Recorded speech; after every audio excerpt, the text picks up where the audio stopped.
우리 모두 다 주악에 맞추어 묵상 기도하심으로 하나님 앞에 나아가겠습니다. 다 같이 마음을 정돈하시고 주님 앞에 나아갑니다. 기도하시겠습니다.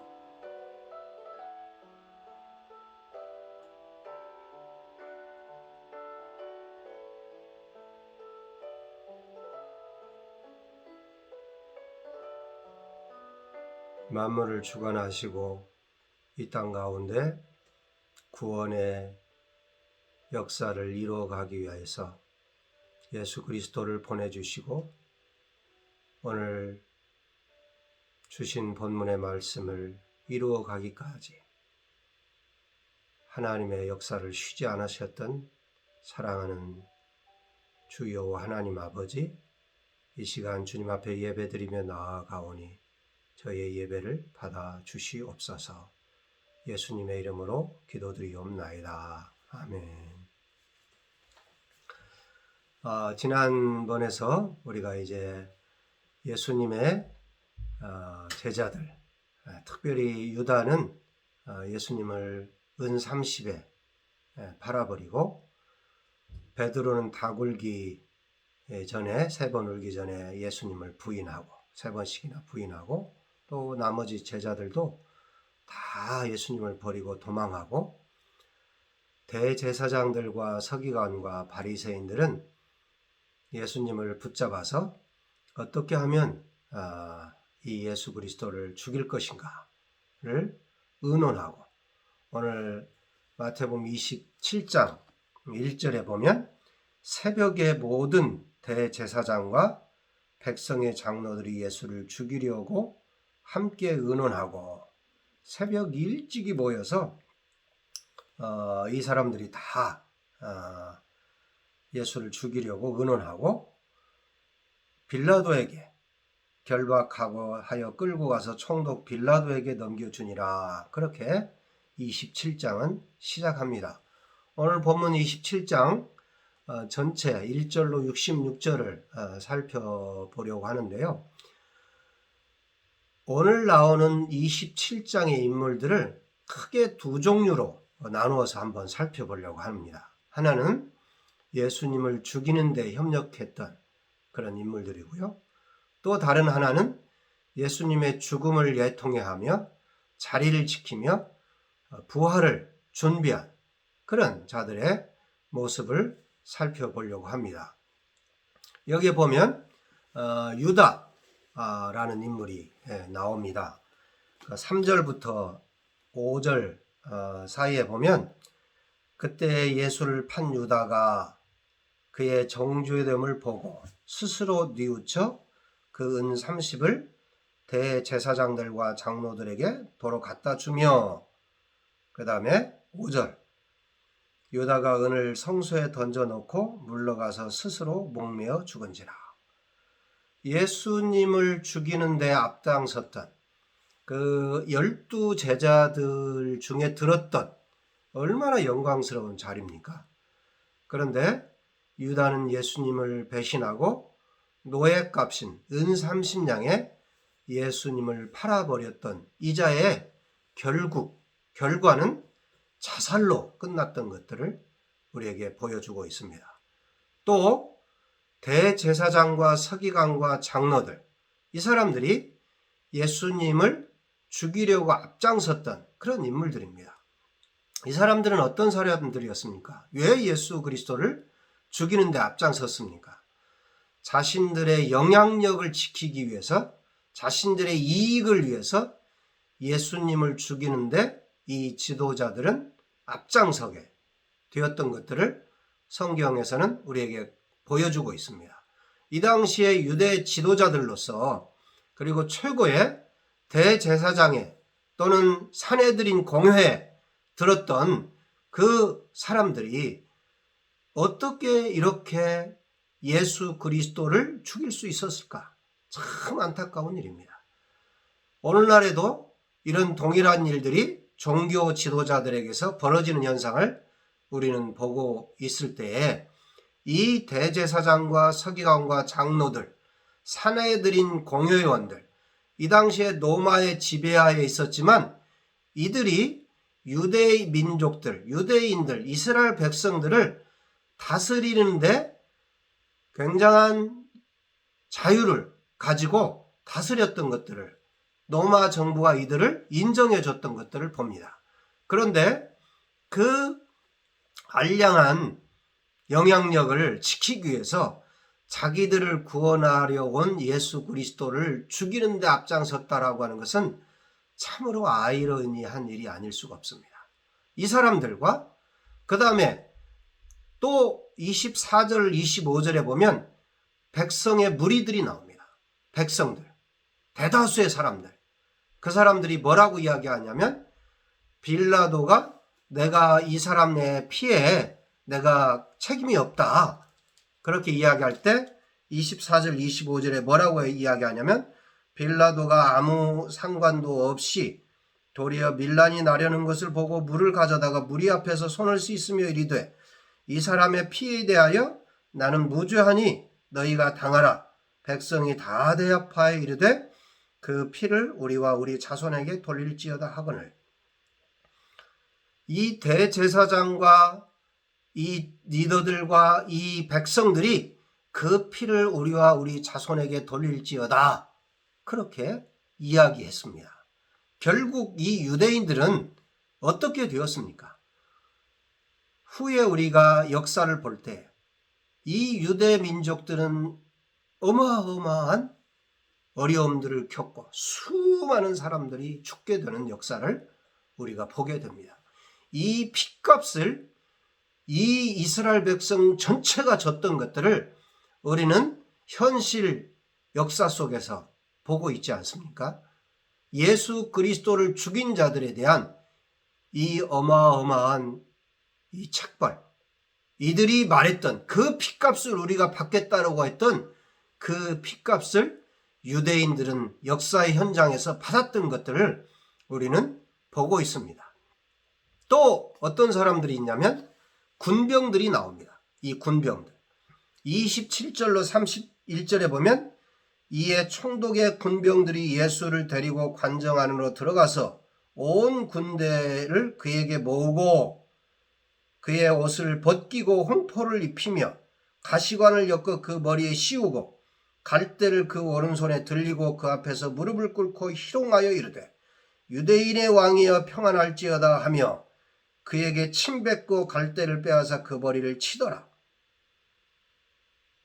이 군병들, 로마 군병들을 예수 그리스도를 희롱하고 침 뱉고 갈대를 빼앗아 머리를 쳤던, 그리고 십자가에 예수 그리스도를 못 박았던 이 군병들, 이 로마 흔적도 없이 사라졌습니다. 역사의 현장에 있을 뿐입니다.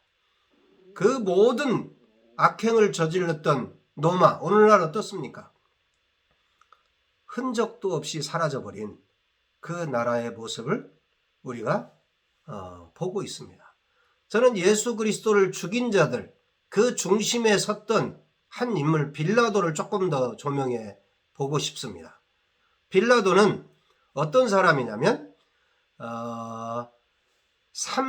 삼리움족 폰티 시족 출신이고 로마 기사 계급이었는데 로마 황제 티베리우스 총애를 받았던 세아누스의 도움으로 유대 총독에 임명된 그런 사람입니다.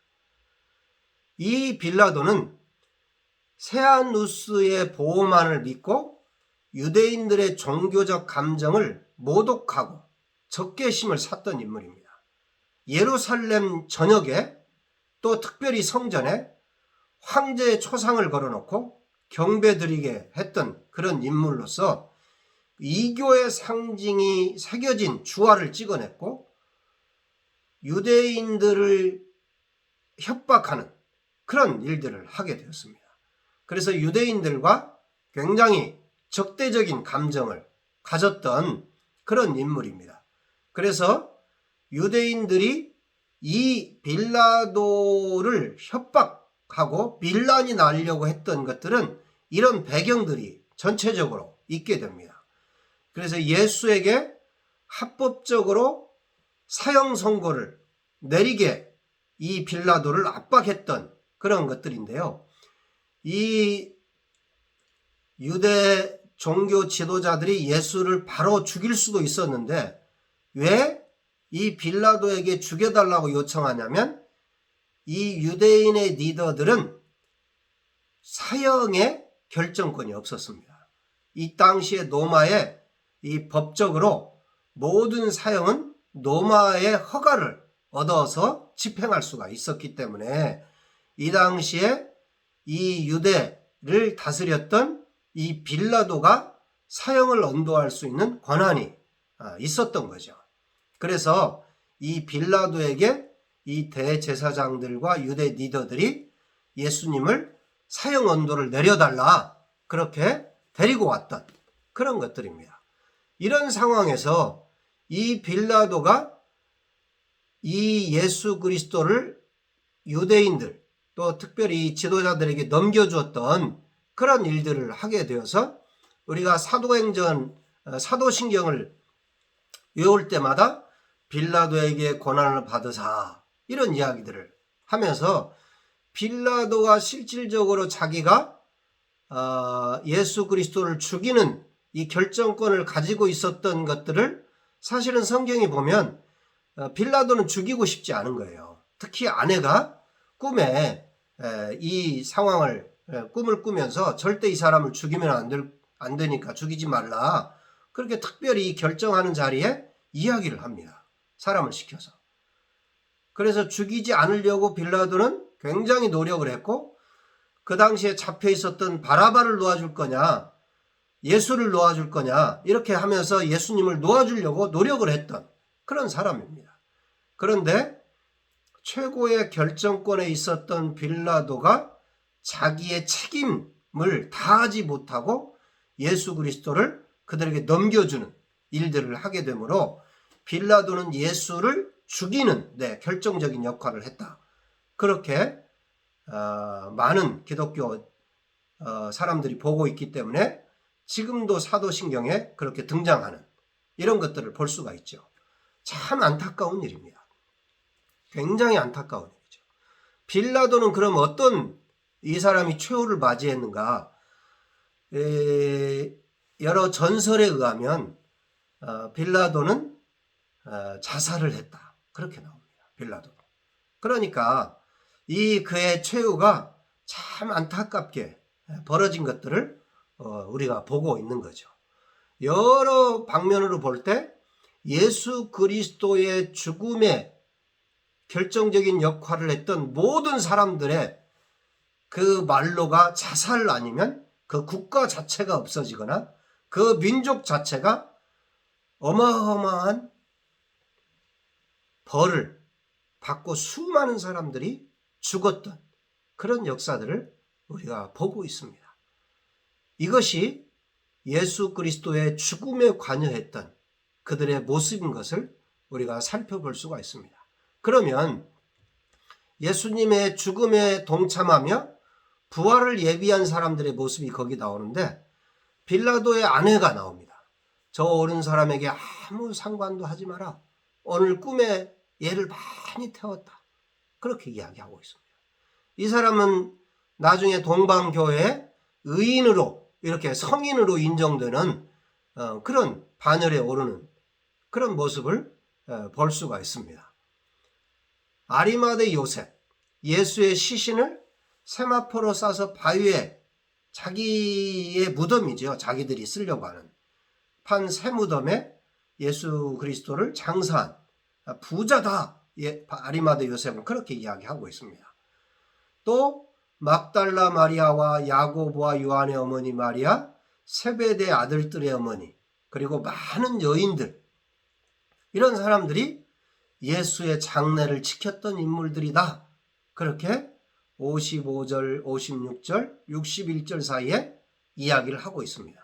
이 많은 사람들이 또 예수 그리스도의 장례를 예비하고 준비한 그런 사람들입니다. 한 사람 이 27장에 제가 조명해서 보고 싶은 사람은 구레네 사람 시몬입니다. 구레네 사람 시몬은 이 32절 한번 보겠습니다. 27장 32절에 나가다가 시몬이란 구레네 사람을 만나매 그에게 예수의 십자가를 억지로 지어 가게 하였더라. 이 예수를 골고다의 십자가에 못 박으려고 로마 군인들이 예수님을 끌고 가는 거예요. 그런데 예수님이 막 자빠지고 넘어지고 막 이렇게 이제 가는데 보니까 구레네 사람 시몬이 올라오는데 구레네라고 하는 지역에서 이제 올라오는데 한 굉장히 먼 시골 사람이에요. 한 2,000km 정도 되는. 그래서 이 당시가 6월절을 지키기 위해서 예루살렘에 온 이 구레네 사람이에요. 시몬이라는 사람이. 그러니까 이 절기를 예루살렘에 와서 지키려고 많은 사람들이 그 당시 한 200만 사람들이 예루살렘에 운집했는데 누가 막 십자가에 못 박히려고 막 올라가는데 자기도 구경 나간 거죠.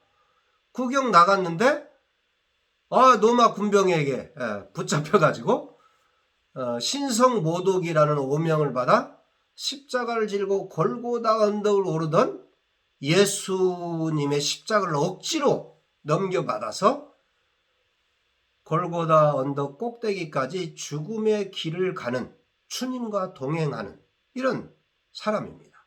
이 사람이 구레네 시몬이라는 사람이에요. 여기에서 이렇게 끝납니다. 이 사람 이야기가 이렇게 한 절 딱 나오고 맞춰져요. 그런데 이 사람이 여기에서 끝일까요?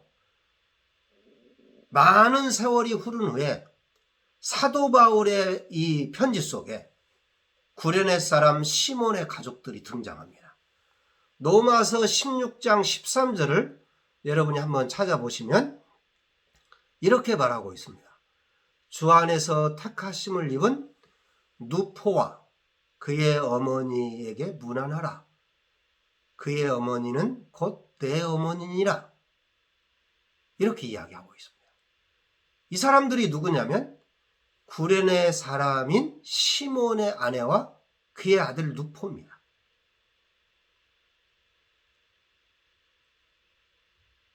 세월이 흘러서 시몬의 아들 누포와 또 그의 형은 초대교회 일꾼이 되어서 바울과 함께 일하는 사람으로 등장합니다. 굉장한 영향력을 끼친 인물들입니다. 시몬의 아내는 바울의 어머니라고 부를 만큼 교회와 일꾼들을 섬겼던 그런 인물로 등장합니다. 예수님의 제자들은 죽음도 불사하겠다던 그런 의식을 가지고 주님을 쫓았지만 예수님이 돌아가시기 위해서 잡히시자 다 도망갔습니다. 그러나 구레네 사람 시몬은 자기 의지가 아니었지만 이렇게 갑자기 얼떨결에 힘겨이 골고다 언덕을 오르던 주님 옆에서 인류의 죄의 무게가 담긴 십자가를 대신 지고 죽음의 길을 얼떨결에 통참했지만 그가 예수 그리스도와 동행하면서 주님의 마지막 길을 지키면서 이 구레네 사람 시몬이 예수 그리스도를 받아들이게 된 것입니다. 그분의 마지막 외침 다 이루었다라고 하는 이 외침을 받아들이고 이 예수 그리스도를 신뢰하고 믿고 그의 가족이 훗날에 주의 복음을 증거하는 일에 귀하게 쓰여졌던 것들을 우리는 바라보게 되는 것입니다. 저와 여러분 모두 다 어쩌면 예수 그리스도를 죽이는데 앞장섰던 그런 많은 사람들과 같은 부끄러운 존재일 수도 있을 것입니다. 그런 것이 우리에게 더 빨리 다가올 수도 있습니다. 이 부끄러움이 우리의 끝이 되어서는 안 될 것입니다. 저와 여러분의 삶에 이 구레네 사람 시몬처럼 반전의 삶이 드러날 수 있으면 좋겠습니다. 주 안에서 택하심을 입은 누포와 그의 어머니에게 문안하라. 그의 어머니는 곧 내 어머니니라. 그렇게 이야기하는 그것들이 우리의 삶에 이루어지기를 소원합니다. 저와 여러분의 삶을 통하여 이런 반전이 기대가 되기를 원합니다. 억지로 십자가를 지고 골고다를 올랐던 이 구레네 사람 시몬과 같은 삶이 우리 삶의 역사 속에 일어났으면 좋겠습니다. 사랑하는 우리 가족과 모든 이 예배에 참여하는 사랑하는 성도들이 이 땅 가운데 내가 연약하고 때로는 부족하고 대제사장과 서기관 같은 일들을 감당하고 또 빌라도 같은 역할을 감당하고 상황과 형편에 따라서 예수 그리스도를 인정하지 못했던 그런 위치에 있었지만 구레네 사람 시몬처럼 얼떨결에 잡혀가서 십자가를 대신 졌지만 그 삶에 온 가족들이 드려졌던 축복의 통로에 서게 됐던 그 삶을 바라봅니다. 그런 축복이 저와 여러분의 가족 속에 지속해서 일어나기를 주님의 이름으로 축원드립니다. 기도하겠습니다. 참 좋으신 하나님 아버지, 참 고맙고 감사합니다. 구레네 사람 시몬처럼 얼떨결에라도 주의 십자가를 대신 지게 해주시고 그 예수 그리스도를 믿고 온 가족이 주님 앞에 쓰임받고 드려졌던 그 역사가 우리 모두 삶 속에 있어지기를 소원합니다. 예수님의 이름으로 기도드리옵나이다. 아멘. 이제는 우리 주 예수 그리스도의 은혜와 하나님 아버지의 그 크신 사랑하심과 성령님의 감동 감화 역사 인도하심 사랑하는 모든 성도들 머리머리에 이제로부터 영원토록 함께 있을지어다. 아멘. 한 주간도 승리하시고 다음 주일에 뵙도록 하겠습니다.